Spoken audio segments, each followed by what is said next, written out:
స్థానికుడు అయినటువంటి నాకు నా మీద నమ్మకంతో ఈ అవకాశం కల్పిస్తున్నటువంటి పెద్దలు ఏఐసిసి పెద్దలు అయినటువంటి సోనియా మేడం గారికి, ప్రెసిడెంట్ ఖార్గే గారికి, రాహుల్ గాంధీ గారికి, కేసీ వేణుగోపాల్ గారికి ధన్యవాదాలు తెలియజేస్తూ మరి యువతని ప్రోత్సహించాలి.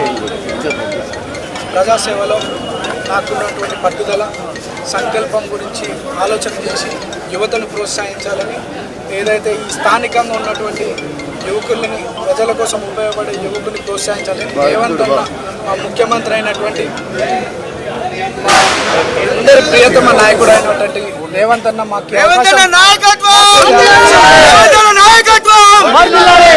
అవకాశం కల్పిస్తున్నందుకు మా ముఖ్యమంత్రి వారికి రేవంత్ అన్నకు, ఇన్ఛార్జ్ మేడం మీనాక్షి నటరాజన్ గారికి, పిసిసి పెద్దలు మహేష్ గౌడ్ గారికి అండ్ విశ్వనాథం గారికి కూడా మనస్ఫూర్తిగా కృతజ్ఞతలు తెలియజేస్తూ ఏదైతే నమ్మకం పెట్టుకున్నారో ఆ నమ్మకాన్ని నిలబెట్టడానికి నిరంతరం కృషి చేస్తాను.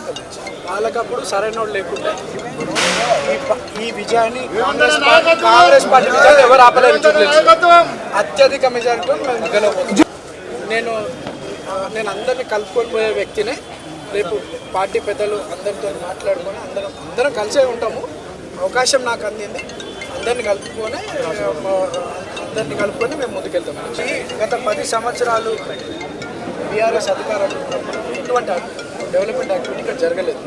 ఈరోజు వాళ్ళ సింపతి మీద ఎలక్షన్ అంటే వాళ్ళ డెవలప్మెంట్ గురించి 10 సంవత్సరాలు ఈ కాన్స్టిట్యున్సీకి ఏం అభివృద్ధి చేసినామని చెప్పుకునే ఓట్లు అడగాలి. సింపతి మీద వచ్చి ఓట్లు అడగడం. ఇక్కడ అనేక రకమైన సమస్యలు చాలా పెండింగ్ ఉన్నాయి.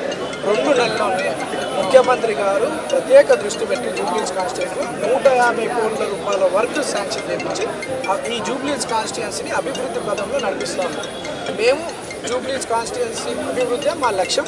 ఆ నినాదంతో మేము ప్రజల్లోకి వెళ్తాం. ప్రభుత్వ సంక్షేమ పథకాలు తీసుకెళ్తాం. ఆల్రెడీ సన్న బియ్యం కావచ్చు, రేషన్ కార్డ్స్ కావచ్చు, అనేక పథకాలు అందినాయి. ఇక్కడ డెఫినెట్లీ కాంగ్రెస్ పార్టీని పెద్ద ఎత్తున జనాలు ఆశీర్వదిస్తారని నేను చెప్తున్నాను. మేము గెలవబోతాం. రెస్పెక్ట్, రెస్పాన్సిబిలిటీ ఇచ్చే నాయకుడు కావాలని చూస్తూ ఉన్నారు. తప్పకుండా ఈ ప్రాంత ప్రజలందరినీ మేము సుపరిచితులమే. 40 సంవత్సరాలుగా మా కుటుంబానికి ప్రజాసేవలో ఉంది.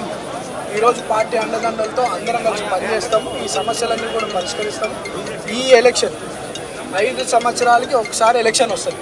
కానీ ఇప్పుడే 2 సంవత్సరాలకి ఈ ప్రాంతంలో ఎలక్షన్ వచ్చిందంటే ఇది ఆ దైవ నిర్ణయం. ఇదందరూ కూడా మా జూబ్లీహిల్స్ కాన్స్టిట్యున్సీ ప్రజలకు తెలుసు ఎందుకు ఈ ఎలక్షన్ వచ్చిందో. అదందరూ బాగా తెలుసు. రేపు మీరు ఖచ్చితంగా మంచి మెజారిటీతో కాంగ్రెస్ పార్టీ గెలవబోతున్నారు.